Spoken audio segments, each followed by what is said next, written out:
Hey guys, welcome to Anxiously Elevating Beauty. Thanks for joining me back here again, where we just do tutorials. Sometimes we do things to make a statement and raise awareness for things, and sometimes we just sit here and chat. So today, this is going to be about raising awareness for mental health. I saw someone on Instagram do this, and I will link her handle below. I can't remember her name at the moment, but I'll link her handle below. A makeup artist had done this, and it was writing things that have been said to her, and just like on the places where you would normally put makeup. So I am going to do that as well. So it's gonna be a pretty powerful video. I would love for this to reach lots of people because I think it's really important, and I'm going to do them. I'm gonna time lapse it, and then we're going to sit and talk about each of those things. So thank you for joining us, and I hope you stay till the end.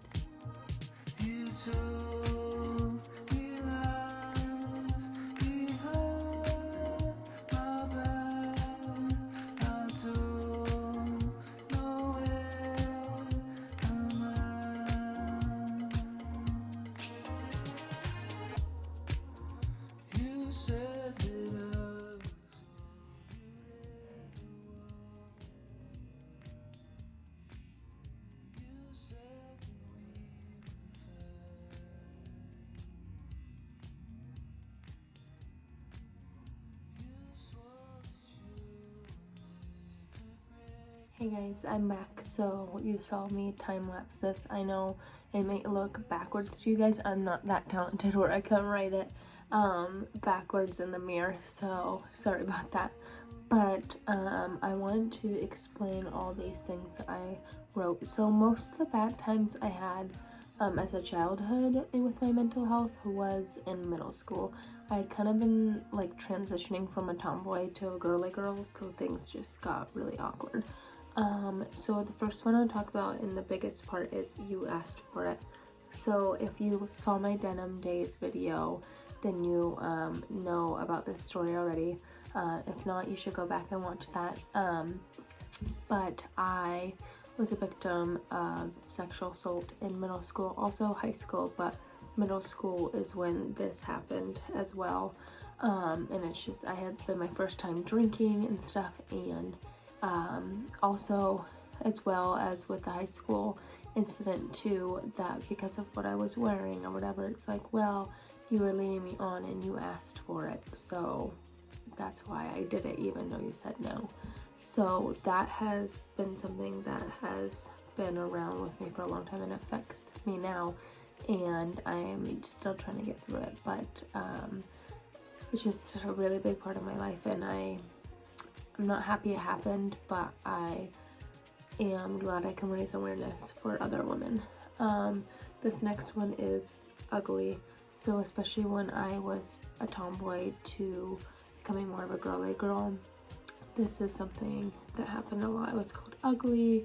Like, there was these other girls that had already gone through puberty, so they were prettier, they had boobs, they had all this and that, and their clothes were better and all that, so they were the ones that guys wanted. The funny thing now, and I don't mean to talk down anyone, I just think it's interesting that most people I know back then that were the ones with all the boyfriends and everything are now the ones still searching for their loved one, which is totally fine. I just feel like that's interesting that I struggled a lot in that department as a young kid, and then now I'm married, happily married with a baby. And so it's just crazy how things happen like that. Another thing was British man. So when I was in elementary school, I had cut my hair really short, like a pixie cut, and then I decided I wanted to grow it back out. So it was like growing out really awkward, and people just called me a British man and were really mean to me about it. And I'm like, really guys, I'm just like growing out my hair, like that's ridiculous. But yeah, so that one hit me a lot in middle school too, and it really sucked. I was like, I'm trying to get guys to like me, like I'm trying to be pretty, and then people are just viewing me as a British man, which there's nothing wrong with a British man, but they were insulting me with it. So just kind of really sucked. And then annoying. So I've always like wanted to talk to people, and I wanted to be in crowd, and I wanted to everyone to like me and everything, but it came off as annoying, so it really hurt my feelings. As an adult, I've kind of said F that, like if you think I'm annoying, you don't have to like me, but I'm still gonna be nice to you and I'm still gonna be myself. So there's that. And that's where bitch comes in. So people think now, because I have more aggressive attitude and that I'm gonna stick up for myself, that I'm a bitch. But it's really annoying that people talk like that, because it's like, just because I'm a confident woman that is going to speak her mind doesn't make me a bitch. It makes me a strong-willed woman, not a bitch. So I just wish people would not use that word as much unless it's true. Like, there are some women, men, anyone that is being a bitch, but it's not, it's used way too loosely in my opinion. And then cottage cheese thighs. So this was used to attack me a lot. Like if somebody was mad at me, they'd be like, oh, you have cottage cheese thighs. So like in the back, the cellulite. And I was super, super fit. So, but I always thought I was fat. And now I look back at pictures, I'm like, damn, I wish I looked like that. And the cellulite thing is a genetic thing. So, but you don't, as like a teenager, you don't think about that stuff. You just are like, yep, I'm ugly and I'm fat. Like, great. So that one really sucks. But, you know, I got over it. I was just like, well, it is what it is. And like today, I am much more confident with myself. And then too sensitive. I've been told that so much. My family, friends, everyone. And this one is actually something I've worked on, because maybe I was too sensitive. But I'm glad that I am sensitive, because I can really feel people's emotions, and that, I'm gonna sneeze, sorry.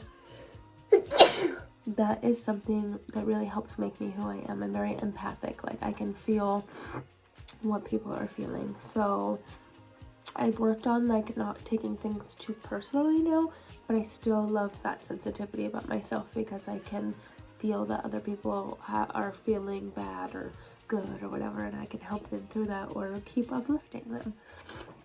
And then this one, I don't want to put the word because it's a really bad word, but effed teeth, or I was gonna put like effed up teeth, but I didn't want it to like come too much over here.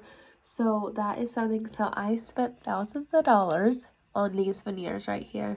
These two are kind of needed. These two is just to make it look better, but I spent a lot of money on that because it really, really got to me. I chipped my tooth when I was younger, and I got a filling on it, but it turned yellow. And same with the cottage cheese thighs, when someone really wanted to attack me when they were mad at me, they would tell me like, you have effed up teeth, like you have a yellow tooth, and you're ugly, and blah blah blah blah blah. And so it was just like something before we got married. I was like, I want to fix this for myself. I know the other people said those things, but I didn't like it either. So I'm like, I'm gonna fix it, but I'm fixing it for me, not any of you. And the last thing I want to talk about, this says squirt. And I know you guys are probably like, what? Did they call you short or something?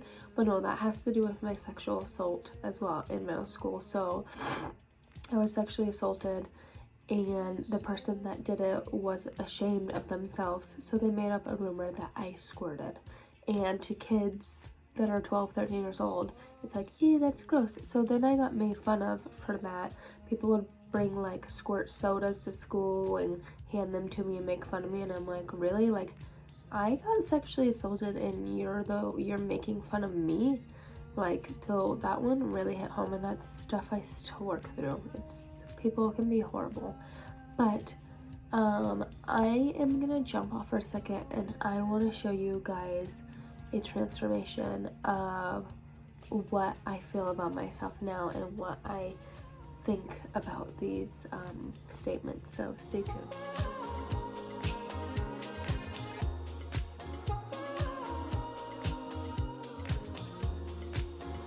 So as you can see, nothing is written on my face. I debated on like putting like what I thought about myself, like reverse of those comments, but I don't want to be labeled. I know I'm worthy. I know I'm beautiful. I know I don't ask to be sexually assaulted. I know I'm in the state of life that I'm supposed to be in. So I don't need to label myself. I know I know who I am, and I'm confident, and I'm a confident woman and a mother and a wife, and I just want to inspire women to stand up, stand out, and stand together by uniting their passion and purpose, which is Red Aspen's mission statement. And you see on my Red Aspen earrings on here too, but Red Aspen has really helped me feel those things and feel like I am worthy and feel like I can brush those things to the side that happened to me and were said to me. And I know I'm an adult and it's taken a long time, and I still struggle with anxiety and depression and body image issues. But you know what? You be you. You're beautiful. You're worthy. And you're kind. And so thank you so much for joining me again on Anxiously Elevating Beauty. Please like this video if you liked it. Put a thumbs up and subscribe if you would like to see more things like this. Always let me know what you want to hear from me and see from me, and I will link the Instagram page below that I got this idea from. And I love you all, and I just appreciate all your support. You have no idea, like really no idea. And so I just hope to keep growing this page and help people through their mental health and through makeup and beauty and all the things. And I just love all you guys, and I hope you have a great day.